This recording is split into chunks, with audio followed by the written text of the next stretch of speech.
So at a time of war, the Department of Defense is removing media offices from the Pentagon. A spokesman said yesterday an area of the building known as Correspondence Corridor, which reporters have used for decades to cover the DoD, will close immediately.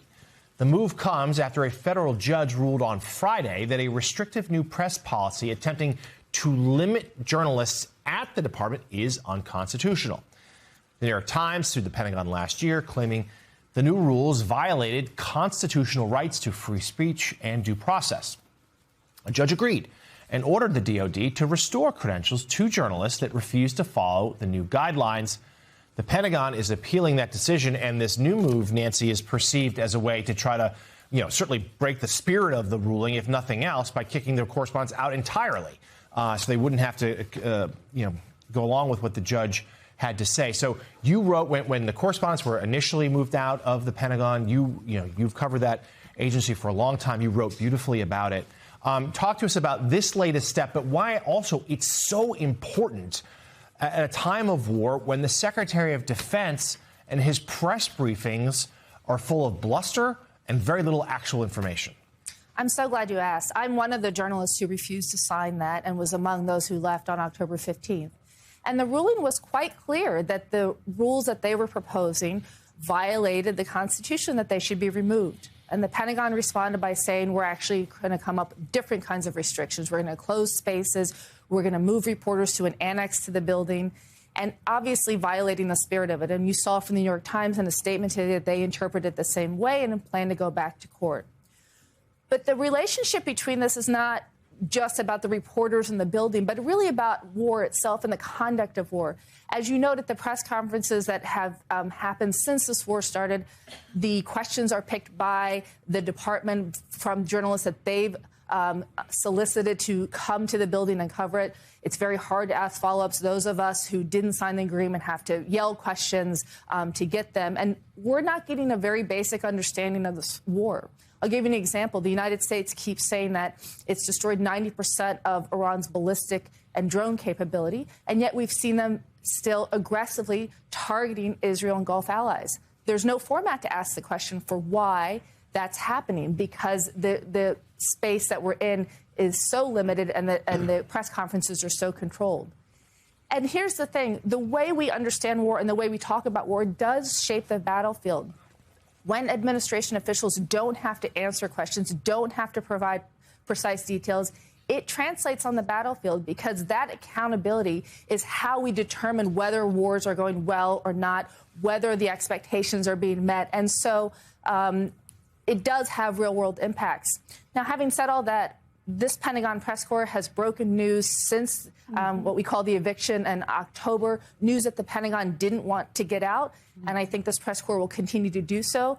But I think the American public has a right, especially at a time of war, especially when the Pentagon is asking for another $200 billion of taxpayer money to fund it, to as much information as possible. Amen. Final word. Yeah, I was just going to add really quickly. Nancy brings up such an important point, and also to kind of put this in context, there's no internet in Iran. We don't have really good reporting inside of Iran. If you go in there, you're going in there with an Iranian minder. Mm-hmm. The regime is the only one that has access to the internet to get their content out and what story they want out of Iran. The Israelis have very strict military censorship rules, so we can't even see to what extent real damage is happening inside Israel and what is happening day in and day out of this war. And as Nancy just laid out, our own Pentagon now is shutting down Correspondent Corridor, and we're reporting uphill in this country. So when you look at this war in this age of information and how important it is, the three major participants in this country, in this war, these countries, all have some form of censorship taking place that is denying the people what is actually happening on the ground. A really important point, a really important conversation. Good evening from New York. I'm Chris Hayes. We have some big breaking news out of Florida tonight, specifically the State House district that contains Mar-a-Lago in Palm Beach, Florida, where a special election was held in the district that Donald Trump lives in. It's a district that Donald Trump votes in. In fact, he voted via mail in this, despite how much he says he hates voting by mail. It's a district that Donald Trump carried in 2024 by 11 points, and it is a district, as we just got word from the AP moments ago, that will now be represented by the woman you see on your screen, Emily Gregory, the Democrat, who has upset John Maples, the Republican running in that open seat. He received the president's, quote, complete and total endorsement. Trump also encouraged all, quote, great patriots in the district to vote for Maples. Well, that didn't work so well. It seems like perhaps not as many turned out as Trump would have hoped in a district. Again, he carried by double digits last November. Right now, we're looking at what looks like somewhere a 12, 13, 14-point swing towards Democrats since 2024. Again, in the district that contains Mar-a-Lago, where Donald Trump sent his mail-in ballot that he's been railing against for years, and will now be represented by a Democrat in his backyard. A stunning rebuke for a presidency that really has been kind of a tailspin, as Donald Trump's war on Iran has now entered its 25th day. Gas prices are up by $1 a gallon in much of the country. Stocks continue to fall on fears of global supply shortages. 13 American service members have lost their lives. 3,200 Iranians, over 1,000 in Lebanon with 1 million displaced. More than 150 people have died in the surrounding Gulf states, 18 Israelis as well. That's not accounting for the millions who are displaced, the thousands injured, including hundreds of our own U.S. service members. But according to the president, who launched the war, who just saw his hand-picked, endorsed Republican candidate in his own backyard lose, according to him, it's all over except for the bombing, which is going great, and the peace talks, which are also going great. Don't believe anything else you may have heard. We've won this. This war has been won. The only one that likes to keep it going is the fake news. We're in negotiations right now. They're doing it along with Marco, JD. We have a number of people doing it. We have really regime change. We are at, as they would say, a war. They call it a war. I call it a military operation, a very successful one, like nobody's ever seen before. I don't want to say in advance, but they've agreed they will never have a nuclear weapon. They gave us a present, and the present arrived today. It was a very big present worth a tremendous amount of money. And I'm not going to tell you what that present is, but it was a very significant prize. Oh, they gave you a prize today? Did you get a prize today? It's all over? I half expected him to start riffing about how the way to bring the war to a conclusion was to put some UV light inside the body. Because that was Trump today, just all over the place, talking about the epic victories and the peace negotiations and the personal gifts and about how they've already agreed to all sorts of stuff already. When have they agreed to it?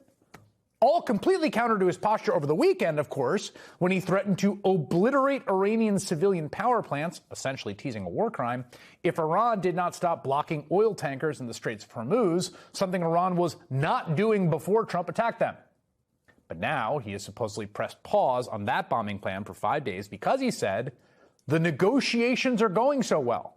In fact, they've already agreed to things. Did you hear that? Now, when he first said that, just before the close of business yesterday, it sent oil prices down by 10% and it boosted stocks. But those markets reversed themselves today after the Iranians said they have not engaged in any serious high-level negotiations with the Americans.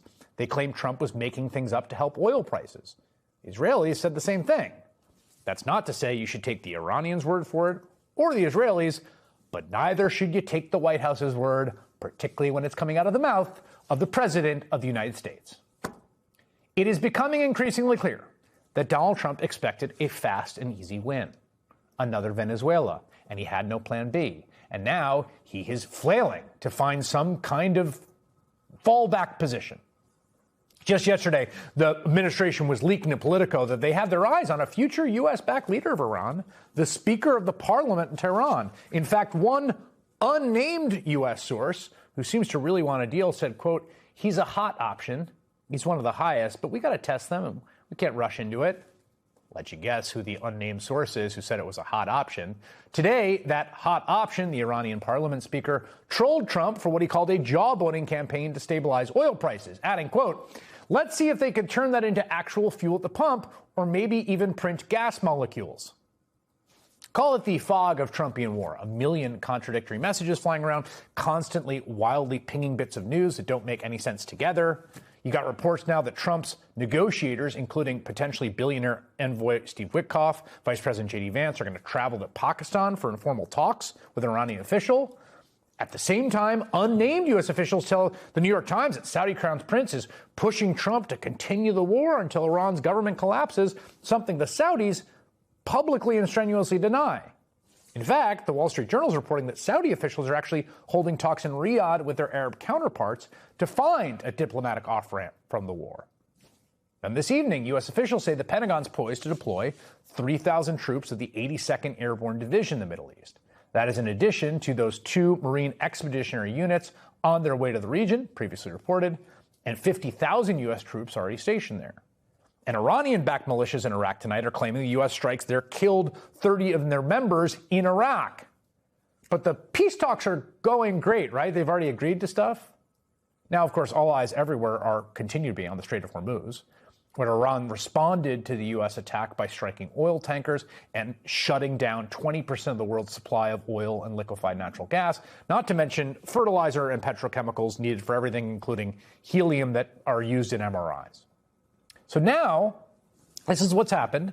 The Iranians are essentially running a toll operation in the Strait, which means countries like China and Japan and India are negotiating bilateral one-off deals with Iran to get their oil out, which is to say Iran is shipping more oil and making more money than they were under the U.S. sanctions in place before Trump attacked them.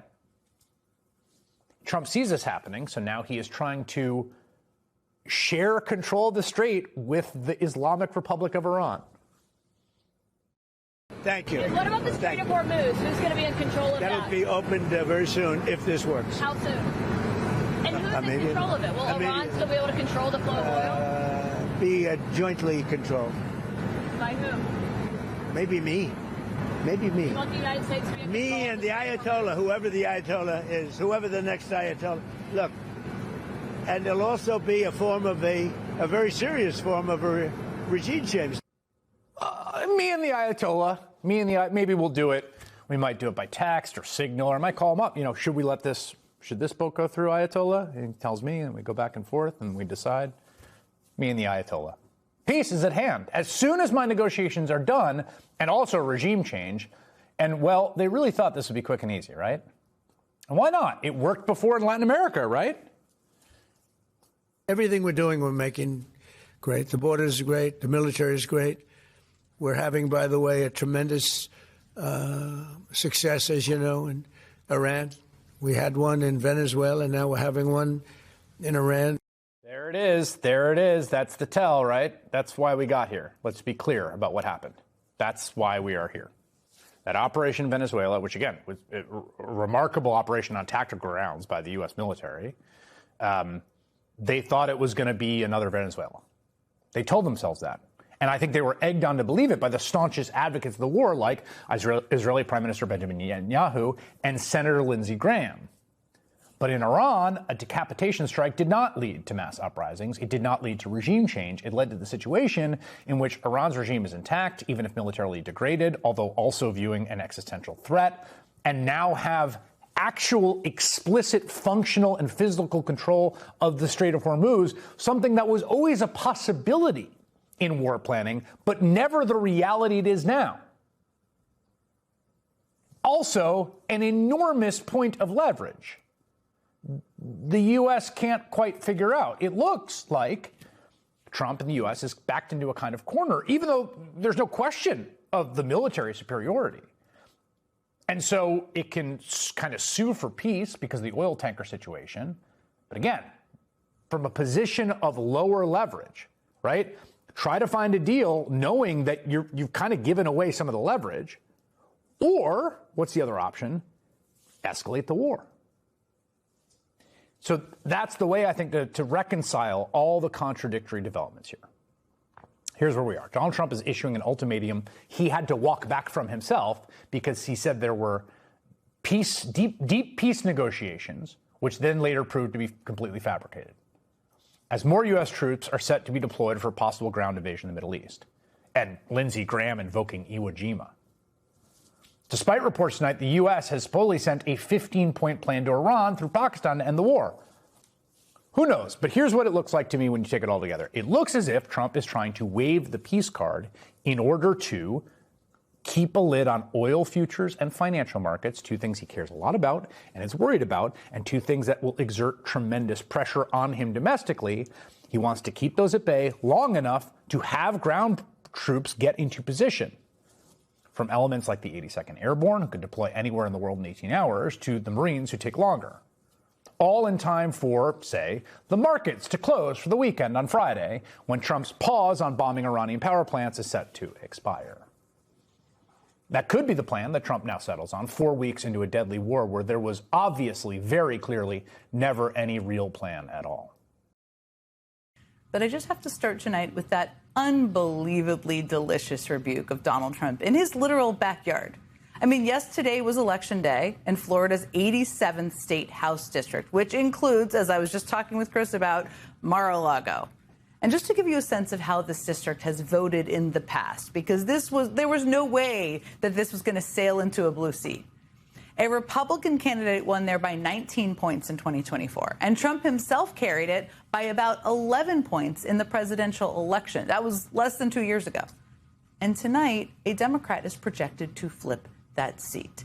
The Associated Press projected that a small business owner, I just shouted her out, but her name is Emily Gregory, and she's going to win this race, and she will become Donald Trump's next representative in the Florida State House.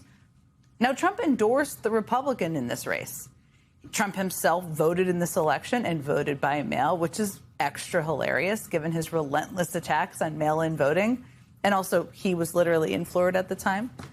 So the list of things that are amazing about this Democratic flip is kind of too long to go through right now. But here's the big picture. It appears that this Florida seat is going to be the 29th legislative seat that Democrats have flipped since Trump's second term began. Republicans, I should note, have flipped zero, nada, none, no seats since the 2024 election. And all of those seats Democrats have flipped, all 29 of them, all of them, this one sure does hit a little different, though, doesn't it? Joining me now, fresh off her unbelievable victory tonight, is Emily Gregory. Well, first of all, congratulations. I mean, I don't think I can repeat for viewers who are tuning into this enough. I mean, Trump won this district by 11 points in the last election. The Republican who formerly held the seat before he resigned, Mike Caruso, previously won it by 19 points. You've just flipped the seat tonight. How are you feeling? Jen, it's a pretty wild night. When I started this 9 months ago, I obviously thought it was possible. I think most people thought I was insane looking at the numbers. But I'm still like pretty shocked. We did it. We just did it. What do you think about, there's so much to ask you about, but what do you think about the fact that Donald Trump is now one of your constituents? I mean, I don't think all of that much about it, right? He's one of 115,000 registered voters in District 87. My opponent made, him forefront in his campaign, and I focused more on the voters in District 87, what everybody needs, what all of us will do better with lower property insurance, with expanded health care, and with strong public schools. So you answered part of my next question, but let me ask you, I mean, you said when you told friends, when you announced you're running, people thought you were insane. I'm sure a lot of your friends and family said, why are you doing this? How are you going to win in this district? Have you seen how Republican this district is? But for people out there who are thinking about it or who are doubting it, how did you win? What would you tell them as your advice about how to kind of flip a district like this? Jen, I love that question. And I say, go for it. I say, back yourself. It only takes you getting off the sidelines to make a difference. And if you want the world to look different, then you have to go out and make it different. I think we've learned over the last several years that no one is coming to save us. We have to save ourselves.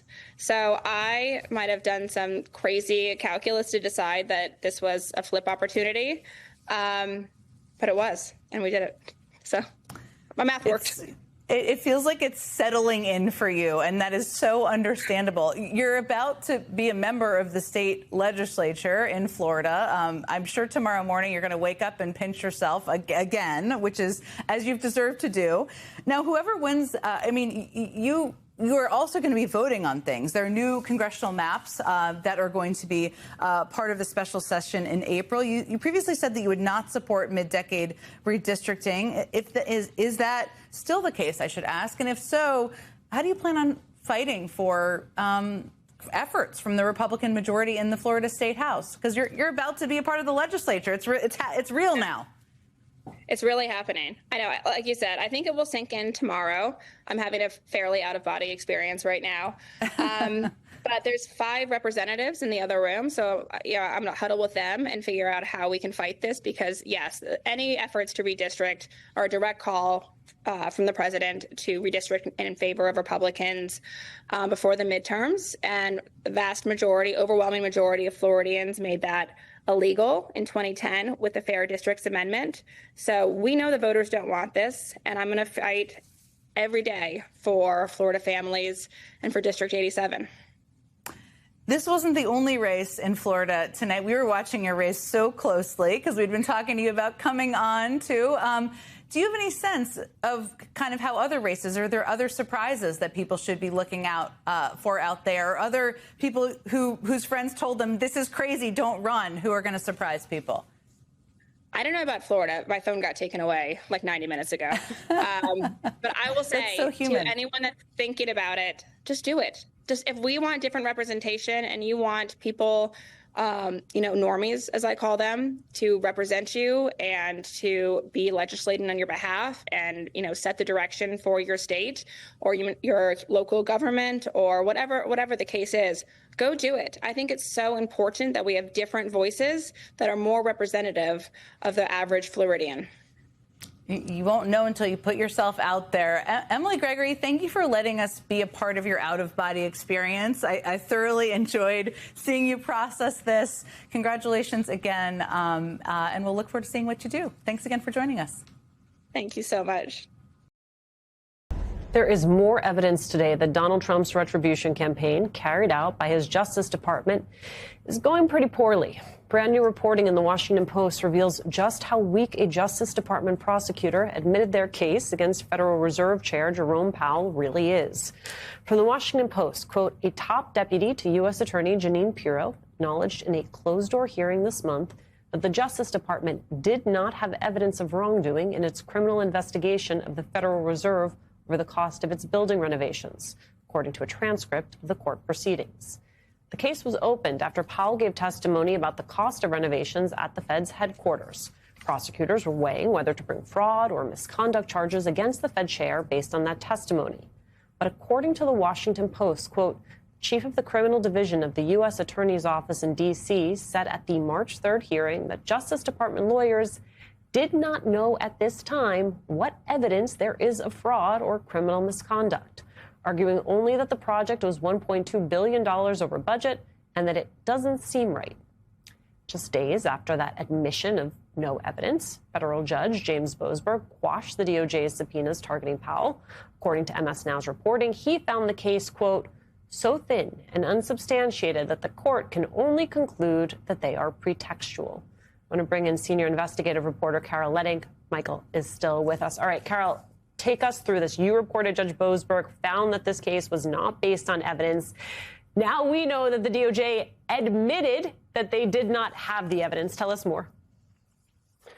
That's right, Alicia. I mean, what my former employer, the Washington Post, is rightfully reporting is additional transcript information from that Q&A, essentially, between Chief Judge Boasberg and the prosecutors who were trying to keep their subpoenas alive while Jerome Powell, through his attorneys, was trying to quash them. And in that back and forth, the lead prosecutor on the case said, no, Judge, I'm paraphrasing, of course, no, Judge, we don't have evidence at this time.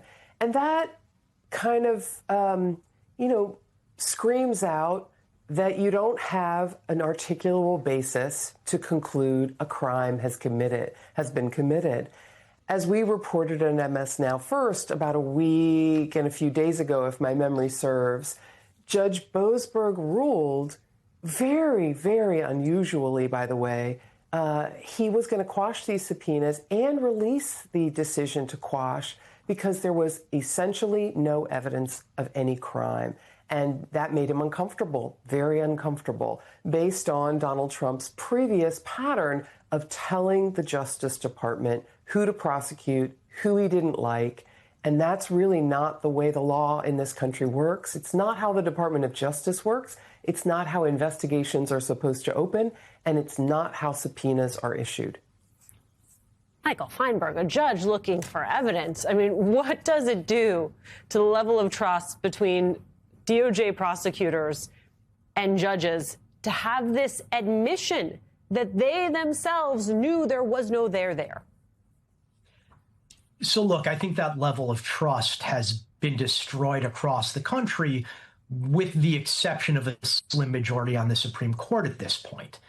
And the reason for that is, in making this admission, DOJ has essentially copped to violating its own regulations and policies. To the extent that there is a Bible of prosecutorial guidelines and ethics, it's something called the Justice Manual. And the Justice Manual explicitly states you do not try and bring charges to a grand jury unless you think you can actually obtain an indictment. To do so otherwise is to ignore your ethical duties as an officer of the United States government. And what the testimony that you and Carol just spoke about clearly demonstrates is that they knew they had no chance of getting an indictment, but they brought this to the grand jury anyway, presumably to simply please their political overlords. All right, Carol, I want to pivot to another U.S. attorney's office. Federal judges appointed a career prosecutor to be the U.S. attorney in New Jersey. They seem to have ended just this long standoff with the DOJ. What more can you tell us? Yes, this is a pretty significant impasse that has now been, I guess, patched up, so to speak. The chief judge in this case previously had said that the U.S. Department of Justice and the Trump administration seemed to be more concerned about who was running this office than whether or not the office was properly running. Robert Frazier is now the fourth U.S. attorney to have this job since Donald Trump took the presidency for the second time in January of 2025. And this peace essentially was brokered when the federal court conferred with senior Justice Department officials about who they might all agree would be a good, at least temporary choice for a U.S. attorney in this position, solely for the goal of moving forward with cases. Alicia, I want to underscore something about how serious it is to not have this position properly and legally filled. I mean, it meant that judges were kicking prosecutors out of the courtroom for sentencing and for other key decisions in cases because they couldn't, in their view, accept what was being presented by this office without legally appointed leaders. Most famously, Alina Habab, a close Trump ally and one of his former attorneys, had been serving in that office, and she was removed by the federal court. It is the total authority of the federal court to appoint a U.S. attorney in these jobs, as they have tried to do or come close to doing in 4 other cases around the country. It is their authority to do that when a nominee has either stayed in the job past 120 days and has not been but confirmed by the Senate. And that's what has happened in the Eastern District of Virginia. That's what has happened in upstate New York. That is what has happened in New Jersey. And here we are in this situation where the judges have finally met with senior justice officials just to get the office kind of rolling forward and have criminal prosecutions and law enforcement handled ably and legally. There are many different stories about Jeffrey Epstein and the government response to his case, but this one is a real doozy. The Miami Herald's Julie Brown, who you might have seen on this program, has an absolute bombshell about how the Epstein files show there were an unusual number of bags of shredded documents removed from Epstein's jail just days after his death. That alone is suspicious. A corrections officer, though, was so concerned that they called the secret FBI tip line and said they'd, quote, never seen this amount of bags of shredded documents coming out to be put in the dumpster. The officer was concerned about the after-action group that came in to look into the death. Just to tell you how this works, usually investigative teams do not immediately shred documents and evidence. They collect evidence. The FBI records state that the caller found it, quote, suspicious that an after-action team charged with investigating would be shredding huge amounts of paperwork. That is an understatement. A corrections officer later wrote a memo to the FBI saying you might want to investigate why those employees are destroying records. And jails sometimes use inmates for certain physical tasks. The Herald reporting an inmate at the jail was told to take bags of shredded material to the rear gate, throw them in a dumpster. The inmate said, reportedly, quote, they're shredding everything. On top of that, the files show that there were whistleblower accounts, a letter to a judge, and U.S. attorneys' staff who also viewed this as suspicious at the very least, a potential crime or obstruction at most. Molly and Maya are back with us. When you hear that the feds and investigators are the ones doing the shredding, what does that tell you? Something ain't right. That's my formal legal opinion on the matter. Now, this is really how can I say it? An astounding story. Astounding to have investigators actually, first of all, anytime you're shredding a document in law enforcement, you're supposed to be doing it pursuant to a document policy. You have a retention policy about what you keep, how long you keep it, how it's stored. So the mere fact that there's just this like massive amount of shredding happening in and of itself is odd, because it's obviously not happening in the regular course of just a document retention policy. That you're handing them over to inmates to take out to the trash, and even the inmates going, this isn't normal. I mean, I don't even know what to say then. This stinks to high heaven. And Molly, we've covered the jail part of this. Even if there's not documented foul play regarding Epstein's death, which is something that Congress now thinks is a valid question to investigate, we already know there were 2 corrections officers who were indicted and the charges later dropped. There were questions about malfeasance and hiding whether rules were broken. Again, even without foul play, you had a high-profile detainee, you failed to do the checks, there was video failure, there were other questions about financial misconduct. So as someone who's covered this story, when you look at this, that the government's first instinct was to hide tracks and basically destroy evidence, what does that tell you?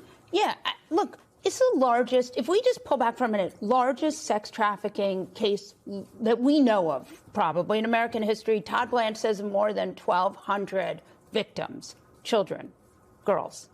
And we have a government that at every point either acts suspiciously or acts negligently. At every point you have, they never searched Zorro Ranch. Huh? They didn't, with the dump of the documents, they're missing 302s. These, you have victims saying, I know I sat for interviews, where are they? Right? We have videos, we have transcripts, we have all sorts of stuff that we know is missing from the victims. We have Thomas Massie with a list of 230 names, okay, that the victims have put together. So, I mean, it's just, there's so much smoke here. It's so suspicious. Like, what? I mean, how is that possible? And the U.S. Attorney's Office, we know from the Epstein files, had emails, as I mentioned in the setup, where they said, well, maybe we can go get the shredded docs. We can look at this. But ultimately, it was minimized over to the watchdog, the Inspector General, which does reports, but Maya, they don't actually pursue crimes, which means it was very quickly downgraded as not potential obstruction. Does that seem right to you or a problem? Well, look, I really hesitate to have a legal opinion on something from news stories. Let me just state that, right? So, I can just get out of here. Yeah, you can leave.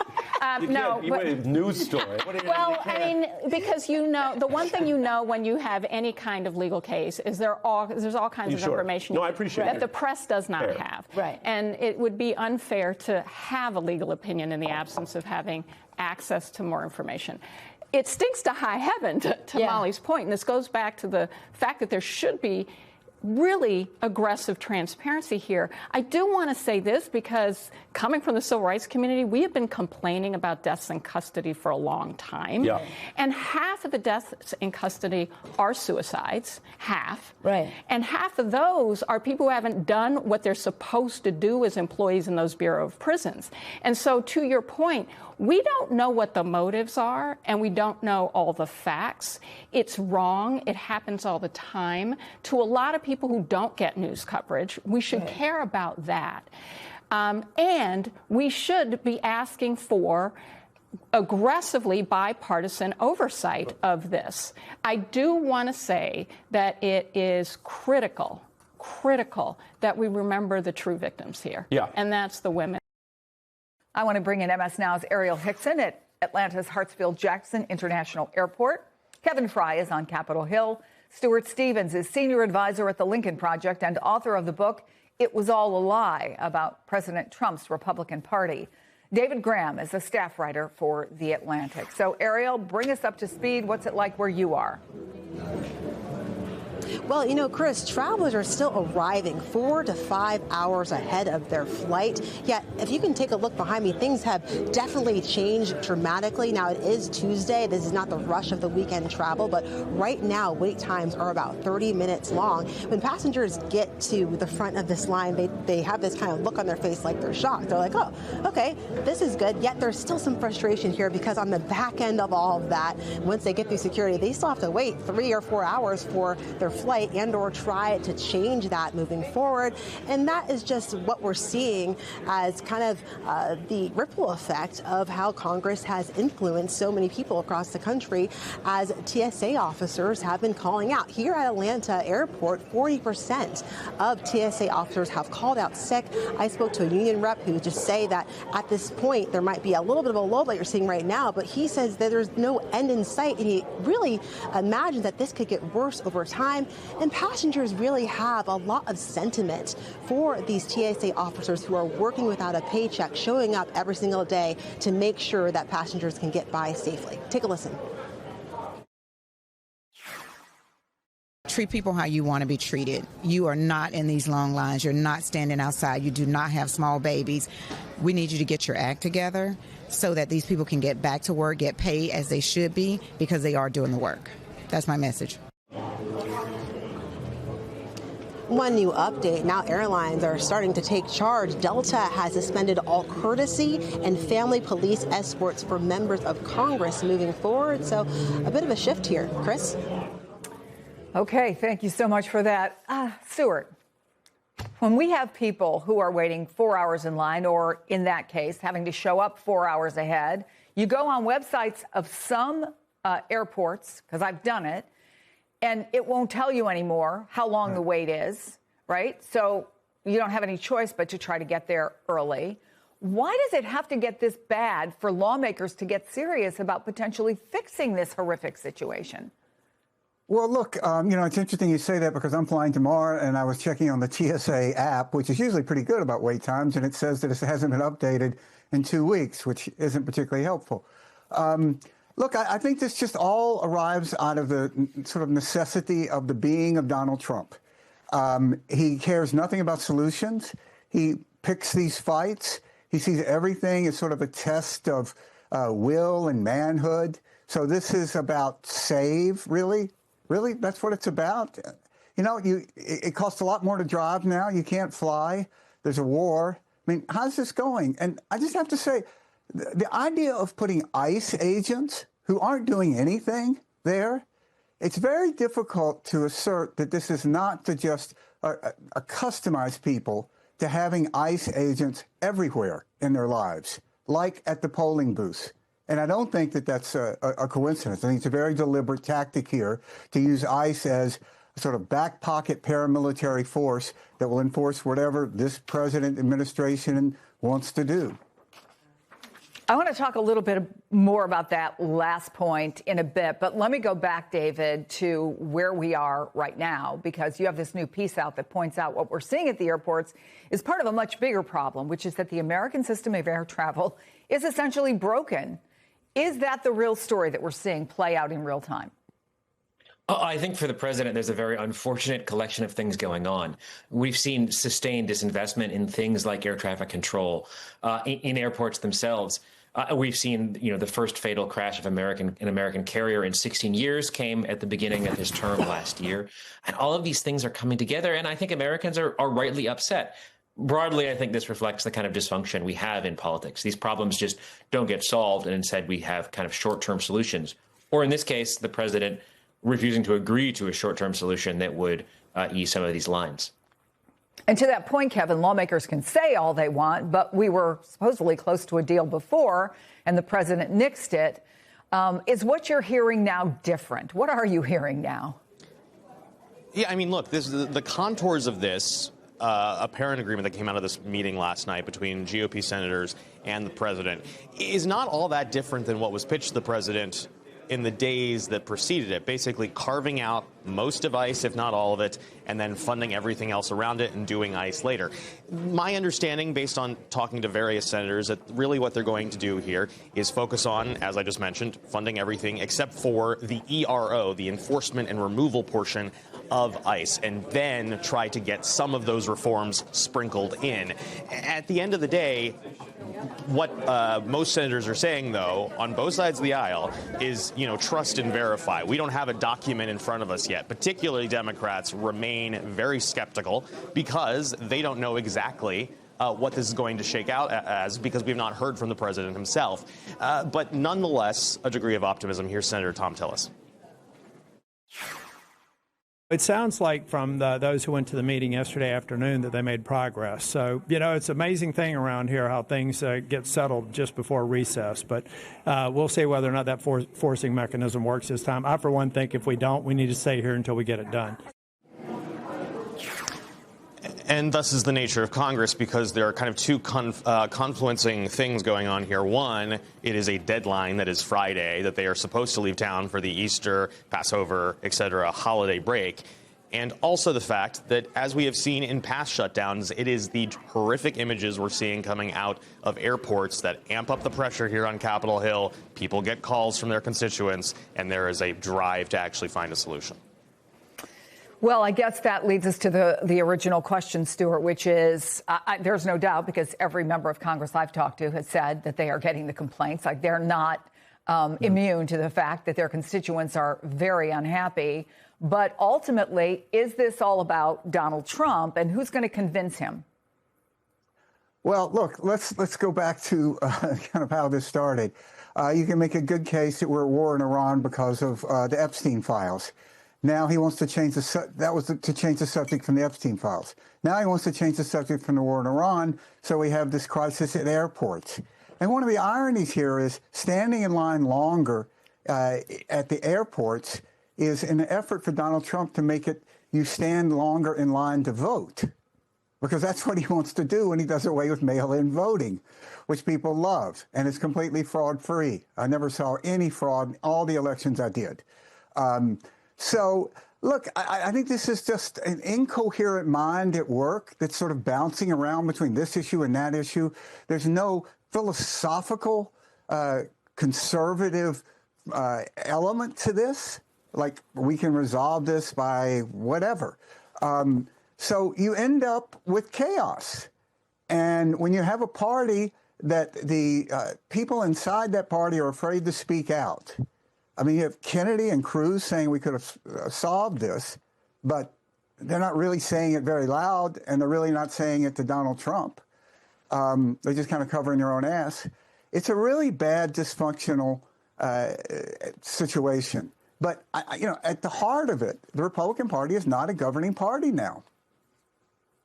So that points out the two things, David, right? Part of this is the politics. There's another part of it that's the safety, which brings us back to your original point, which is about the problems within the system that existed before there was this partial government shutdown. And I wonder if you think, should we be concerned that if there even is a deal, policymakers will just move on? Because I was thinking that very recently, in the face of that scathing preliminary report after the deadly Potomac River crash, which concluded there were problems long before the crash, systemic problems, here we are again. I mean, I think it's an almost certainty. We've seen Congress decline to take action on a bill that would make reforms recommended by regulators following that crash in January 2025. The FAA has acted, but Congress has not. And the FAA can take some actions. We've heard the Secretary of Transportation out saying that, the Newark Airport is functioning on floppy disks. We saw major dysfunctions at Newark Airport just in the last few days. Reports of smoke. We've seen wings getting clipped, a near miss. The FAA needs more funding. It needs reforms. But that's something that Congress has simply been unwilling to do anything about. And consistently, the government seems to want the air traffic system to work cheaply, but also very effectively. And at some point, there's a trade-off. And I think travelers are starting to see that.